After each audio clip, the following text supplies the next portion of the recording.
ఈ రోజు జరగబోయే ఎపిసోడ్ లో పల్లవి ప్రసాద్ అసలు వినర్ అయ్యాడా? రవితేజ కోసం అమర్దీప్ బయటకు వచ్చేసాడా అని తెలుసుకోవడం కోసం మా వీడియోకి లైక్ అండ్ సబ్స్క్రైబ్ షేర్ చేయండి. ఈ రోజు బిగ్ బాస్ ఫినాలే కప్ పల్లవి ప్రసాద్ ఇవ్వడానికి చాలా మంది సినీ నటులు వచ్చారని సమాచారం. ఎవరెవరు వచ్చారంటే రవితేజ, సుమ, కళ్యాణ్ రామ్, అలానే రేస్.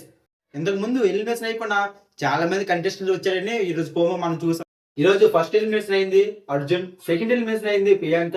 యావర్ 10 లక్షలు పట్టుకుని బయటకు వెళ్ళిపోయాడు, కానీ ఎలిమినేషన్ అవ్వలేదు. నాలుగవది అయింది శివాజీ. ఎందుకంటే పల్లవి ప్రశాంత్ కోసం కప్పుని వదులుకున్నాడు శివాజీ.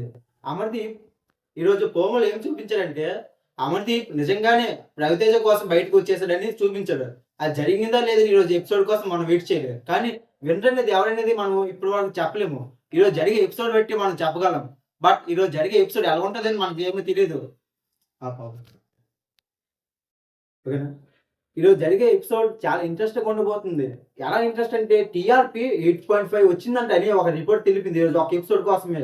ఈరోజు మా ఫ్రెండ్ నాకేం చెప్పాడంటే ఫోన్ చేసి, రన్నర్ అమర్దీప్, విన్నర్ పల్లవి ప్రశాంత్ అని చెప్పాడు నాకు. బట్ నేను మాత్రం కన్ఫర్మ్ చేయలేకపోతున్నాను. ఎందుకంటే శివాజీ పల్లవి ప్రశాంత్ ఓటింగ్‌లో సమానంగా ఉన్నారు. కానీ ఇక్కడ మనం ఏం గమనించాలంటే అమర్దీప్ కూడా సమానంగా ఉన్నాడని లెక్కలు చెప్తున్నాయి. అంటే రవితేజ కోసం నిజంగానే బయటకు వచ్చేసారా? లేదంటే అలా చూపించారా మనల్ని మోసం చేయడానికా? లేదా ఇంకేటి విషయాల గురించి మనం ఈరోజు బిగ్ బాస్ తప్పనిసరిగా ఎపిసోడ్ చూడాలండి.